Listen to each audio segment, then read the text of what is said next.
Good morning, everyone. Good morning, ma'am. So today's class is on essential medicines. Okay.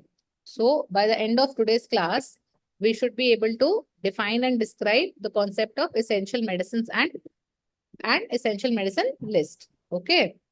So any idea what essential medicines are? Essential medicines are like which are available for the general public. Okay, very good. Anything else? Like, can you frame it better? Uh, like in case of any emergencies, which are available from the medicals, and Okay. So, coming to WHO definition per se, essential medicines as per WHO are defined as those that satisfy the priority healthcare needs of the population.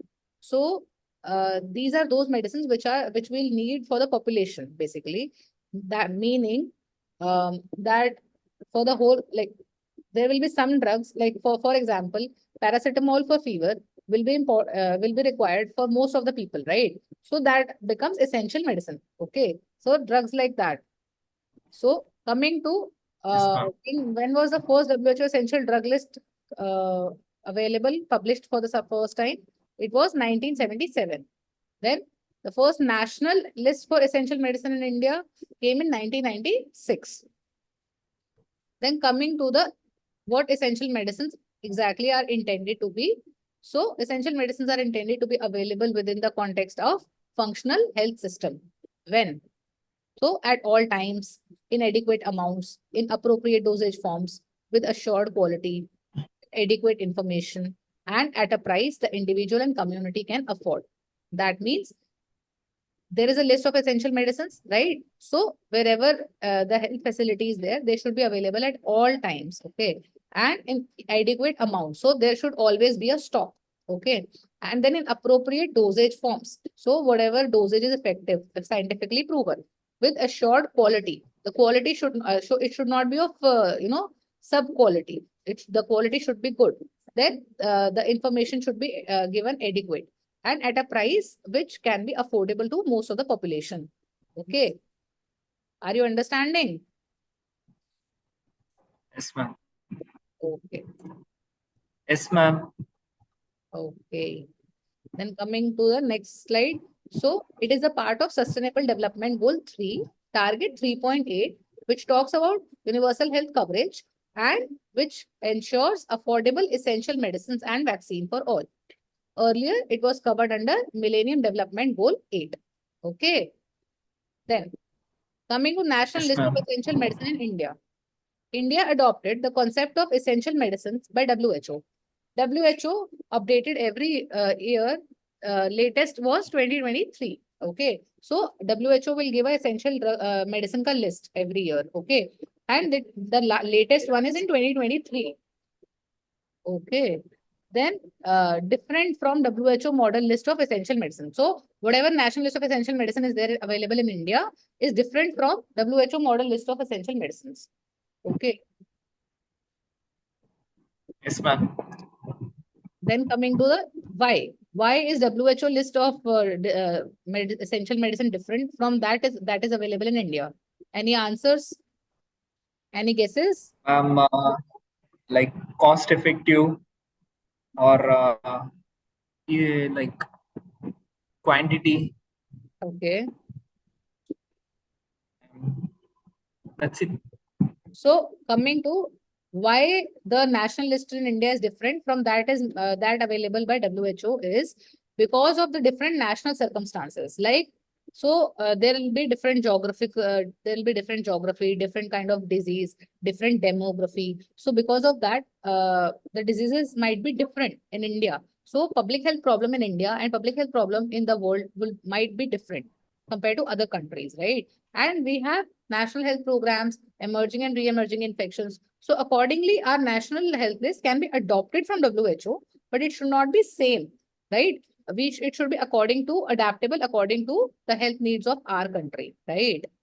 So coming to the criteria. So what are the criteria which we will use to include any essential medicine in the national drug list? Okay. So the medicine should be approved or licensed in India. Okay, first is obviously the license. Question for you is, what is the licensing authority of India? Okay, this should be like you have to write it and give an assignment. The medicine should be useful in disease which is a public health problem in India. So there might be some diseases which are not a public health problem in India but abroad. And similarly, there must be some problem which are a public health problem in India but not outside, right? So accordingly, it should have a proven efficacy and safety based on a valid scientific evidence. Okay, and it should be cost effective. It should not be very expensive because we have to deal with the community, right? And most people should be able to afford it. Then it should be aligned with the current treatment guidelines for the disease. It should not be a outdated medicine, or it should not be any antibiotic for which most of the community-based organisms are resistant, right? Are you understanding? Respond. Yes, ma'am. Yes. Okay. So it should be stable under the storage condition in India. Why is this point? Because India is a tropical country. So there must be some, the essential drug should be, whatever formulation available should be stable under the storage conditions, right? Price of total treatment is considered and not the unit price of medicine. So that means, okay, the medicine might be uh, very cheap, but the treatment is going for so long, then the whole treatment cost increases. So that's how the price should be considered for the treatment and not for the unit of medicine, right? Then fixed dose combination are generally not included unless combination has proven advantageous over individual ingredient. So if we have seen that in pharmacology classes that fixed dose combination are relatively expensive compared to the individual ingredients, right? But they have few advantages. So if the advantage is is more than the is giving more advantage compared to the individual ingredients, then FDC will be included. Otherwise, mostly the individual ingredients will be given separately. Okay. Then Okay. the list is based on the level of healthcare, primary, secondary, or tertiary, right? So primary care at primary health center, the essential drugs available will be different. Secondary will be different. Tertiary will be different. Okay. Yes, Then ma'am. coming to the summary. Anyone can summarize for me? Ma'am, essential drugs like which satisfy the general population and which are available for the. Okay. Try. I can't hear your voice. So I'll summarize it for you guys. Essential medicines are those that satisfy Hello. the priority. It's okay. I'll summarize it for you. Essential medicines are those that satisfy the priority healthcare needs of the population. In India, inclusion criteria includes approval, relevance to public health issues, proven efficacy, safety, cost effectiveness, and alignment with treatment guidelines, etc. Okay. Then I'll like to conclude the class with statement from William James that if you can change your mind, you can change your life. Okay. This is your homework. You have to Ma'am. find out answers for both. One is what are essential drugs, which we have already discussed in the class. And one new question is find out the difference between WHO essential drug list and national essential drug list in India. Okay. Okay, ma'am. Did you understand? Yes, ma'am.